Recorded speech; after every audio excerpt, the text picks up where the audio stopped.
सेतो कागजमा मनको रङले फुल बुट्टा भरि पठाछु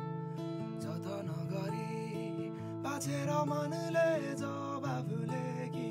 पठाउनु हो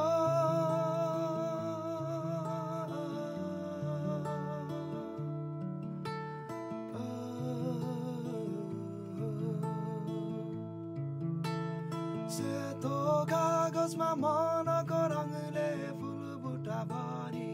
पठाछु जतन गरी बाछेर मनले जवाफ लेखी पठाउनु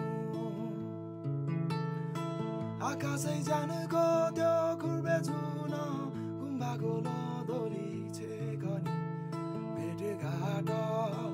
सपनी जस्तो यो